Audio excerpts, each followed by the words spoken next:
Jadi meditasi mindfulness sebenarnya adalah seni untuk memberikan jeda di antara padatnya pikiran, perasaan, dan juga sensasi yang kita rasakan.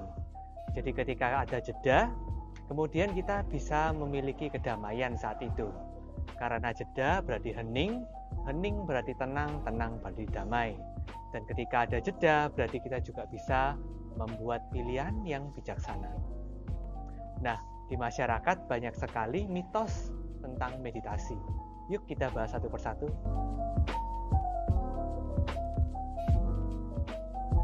Mitos. Jadi sebenarnya semakin Anda sibuk, semakin Anda membutuhkan meditasi dan Anda bisa terbantu dengan meditasi. Kenapa? Karena dengan meditasi Anda bisa sibuk tapi tidak stres. Biasanya orang sibuk itu stres. Nah, sekarang dengan meditasi Anda punya kesempatan sebesar-besarnya untuk sibuk, tapi nggak stres.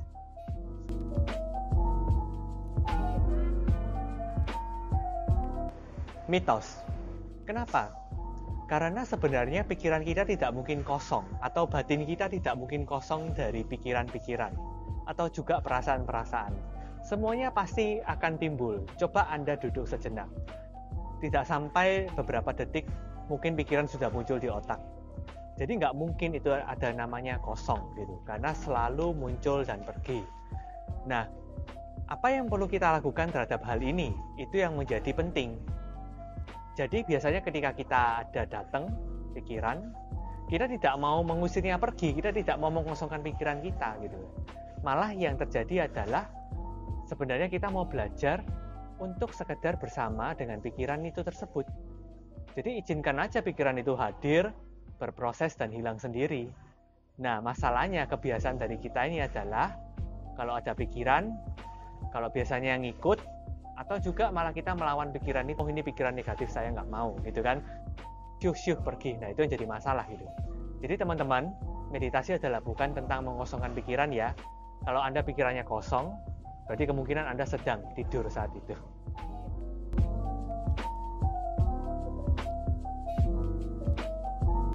Mitos. Kenapa? Karena meditasi sendiri adalah sekedar seni memberikan perhatian pada apa yang kita lakukan. Jadi ini ada di semua agama sebenarnya. Misalnya, faktor paling penting dalam spiritualitas seseorang adalah berdoa misalnya. Berdoa dengan khusyuk perlu kualitas perhatian kan? Kalau Anda berdoa tidak memberikan perhatian pada doa Anda, pada tubuh Anda, maka pada saat berdoa Anda akan memikirkan hal yang lain-lain, di mana hal tersebut tidak berkaitan dengan doa Anda. Tapi ketika Anda berdoa dengan khusyuk, Anda berada bersama dengan tubuh, Anda benar-benar berserah pada saat itu. Nah, di sana ada kualitas mindfulness. Kenapa ada kualitas mindfulness di sana? Karena mindfulness, yang pertama tadi sudah saya sebutkan, memberikan perhatian di masa kini apa yang terjadi. Yang ketiga adalah tidak memberikan penilaian. Anda berserah gitu. Jadi kan cocok banget dengan definisi doa yang sudah selama ini kita jalankan. Nah, biasanya kenapa kita tidak menjadikan doa ini sebagai meditasi? Karena biasanya kita penuh dengan harapan-harapan, penuh dengan isi pikiran-pikiran yang mau kita tumpahkan gitu kan. Sehingga kita tidak benar-benar memiliki kualitas berserah gitu.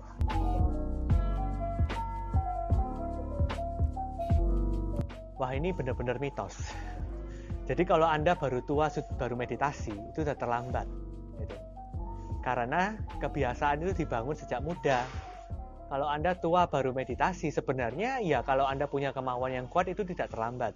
Tetapi di mana fase Anda sudah loyo, melakukan kegiatan tidak bersemangat, tentu meditasi juga mungkin Anda juga tidak begitu terlalu into that gitu kan.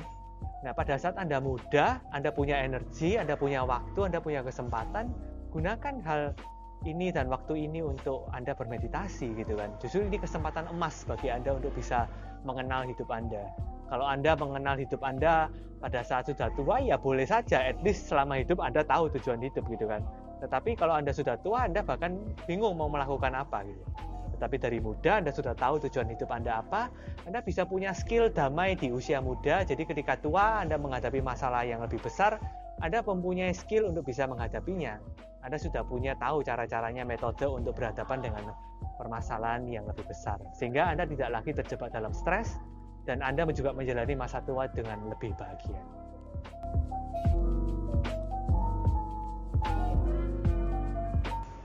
Ya, ini menurut saya ya.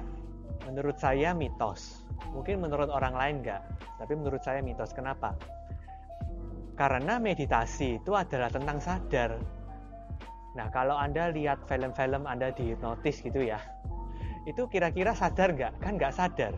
Kita masuk ke alam bawah sadar. Lebih dalam, lebih dalam, lebih dalam lagi. Nah, meditasi itu tidak. Tetapi meditasi memungkinkan Anda mengakses alam bawah sadar dalam kondisi sadar sepenuhnya. Itu bedanya. Mitos. Kenapa? Karena mindfulness adalah sekedar menyadari apa yang terjadi saat ini.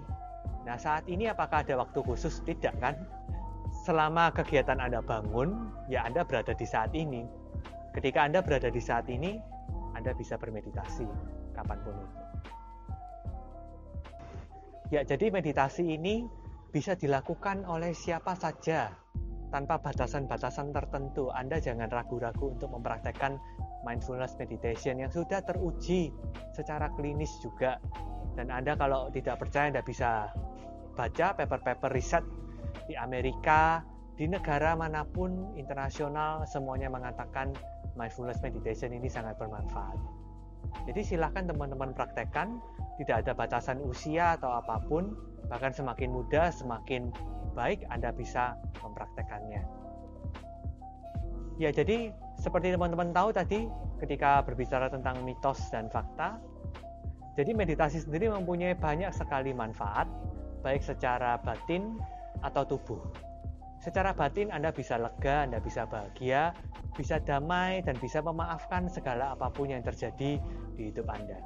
Kemudian secara fisik tentu Anda bisa mendapatkan kesehatan. Kenapa?